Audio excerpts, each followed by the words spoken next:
Oi, tudo bem? Ficou sabendo do anúncio da Prefeitura Municipal de Itapetinga que uma das pessoas acometidas pela Covid-19 em nosso município testou positivo para a variante do Reino Unido? É sobre isso que quero falar com vocês hoje. Primeira coisa, o que é uma variante? O coronavírus, na verdade, é uma família de vírus. Existem mais de um coronavírus. O SARS-CoV-2 é um desses vírus e é o vírus responsável pela Covid-19. O que acontece? Quando o vírus ele se multiplica, o seu objetivo é fazer com que a sua informação genética seja multiplicada, seja reproduzida. Porém, nesse processo de reprodução da informação genética acontecem erros, falhas. Mais ou menos, imagine aí, né? Quando a professora, o professor estava lá escrevendo na lousa, no quadro, e aí você tentando acompanhar, anotando ali no caderno, e cometia falhas. Às vezes dava para voltar, tentar consertar, mas às vezes não, você tinha que passar um risco, deixar ali como estava e seguir adiante. E aí, já pensou? Quando você voltava para ler aquela anotação, às vezes você conseguia entender o que estava escrito lá, mas às vezes você não conseguia retomar a ideia e ficava ali meio sem conseguir entender o que estava escrito. Estou mentindo? Essa é a realidade.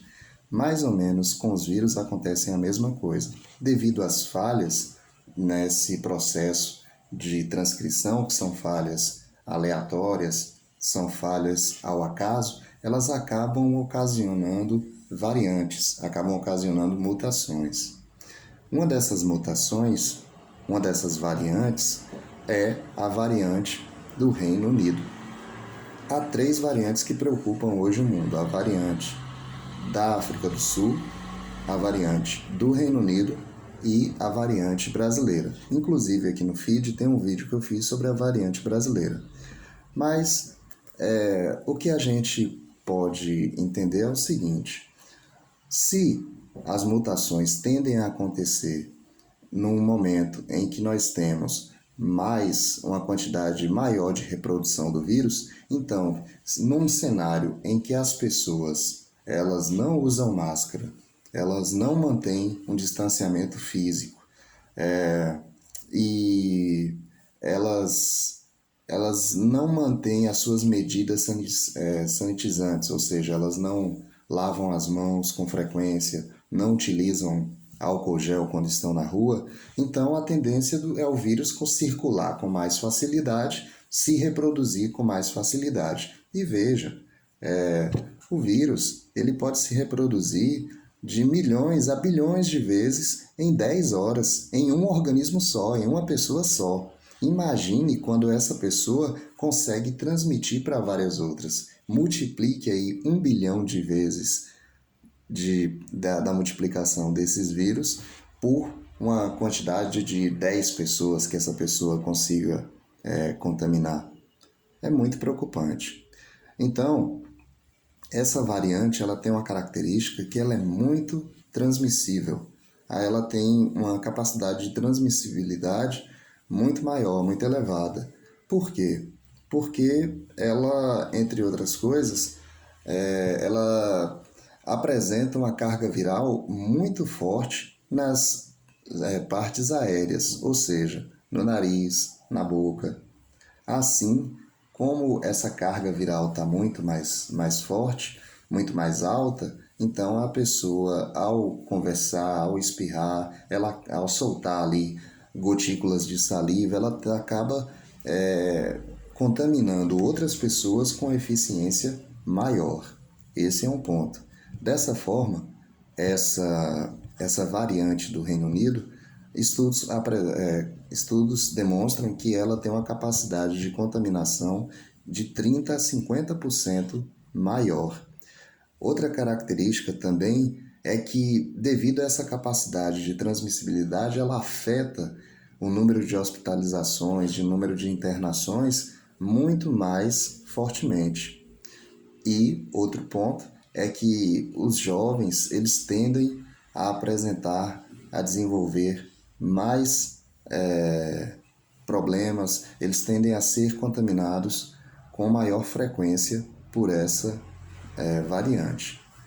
Bom, a informação que nós tivemos aqui em Tapetinga é que a pessoa contaminada foi uma pessoa jovem e que passa bem, graças a Deus, recolhida em casa, isolada em casa. Mas algumas perguntas, elas surgem. Primeiro, essa pessoa contaminada, ela esteve viajando por outros municípios, outros estados, talvez outros países nos últimos tempos, ou ela foi contaminada aqui em Tapetinga, sem ter viajado para lugar nenhum? Por que é importante saber isso? Porque daí a gente pode aferir, pode supor que essa variante ela já esteja espalhada aqui na cidade em transmissão comunitária, assim como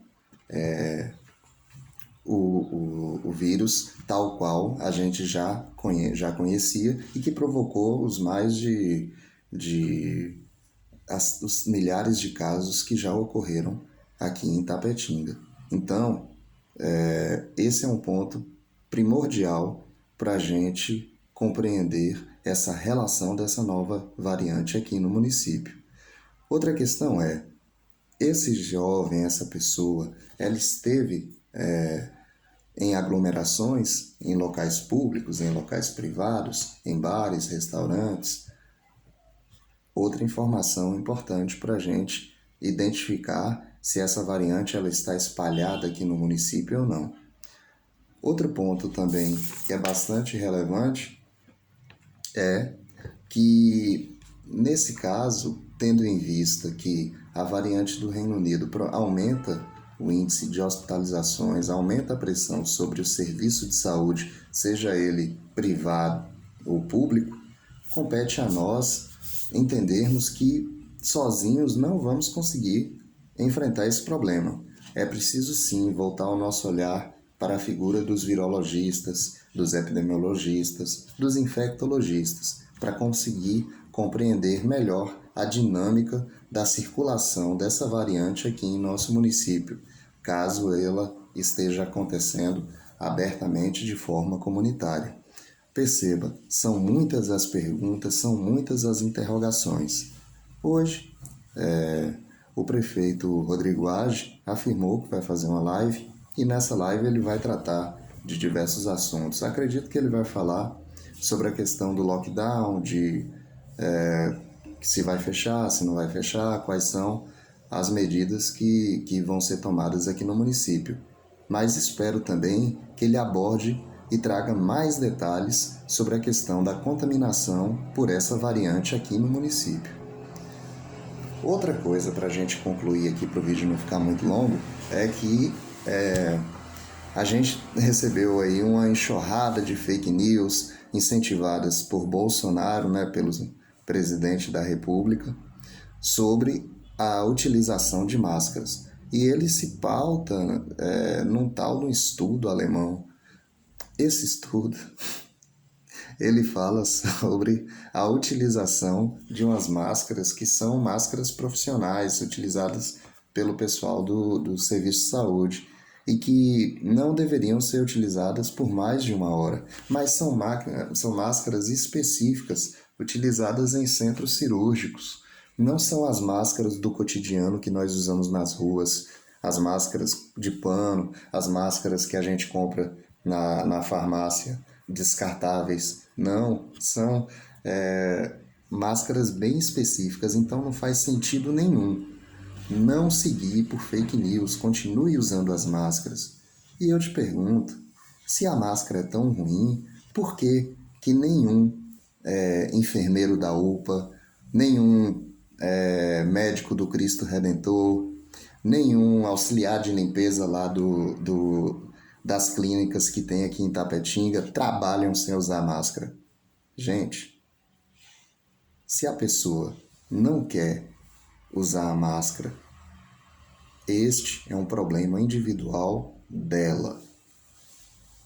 Porém, esse problema vai afetar outras pessoas, vai pressionar o serviço de saúde e vai acabar influenciando comunitariamente, de forma que nós não podemos permitir que isso aconteça. Portanto, meus amigos, a liberdade individual não pode exceder o interesse público. E nós precisamos compreender que nesse momento em que faltam vacinas, nesse momento em que falta insumo para produzir vacinas, nesse momento em que falta logística de distribuição de vacinas, era para mandar uma quantidade de vacinas para o Amazonas, mandaram para o Amapá e vice-versa, trocaram, inverteram. Então, que condições que nós temos de não usar máscara, de não manter as medidas sanitizantes, de lavar as mãos, de não manter o distanciamento social. Eu estou muito preocupado com as próximas 2 semanas.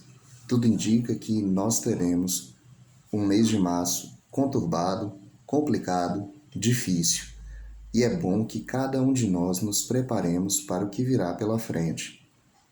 Reforce a sua fé, mas reforce também as medidas de segurança e distanciamento físico-social. É isso. Quero deixar o meu abraço para vocês e em breve a gente se vê. Até mais. Forte abraço.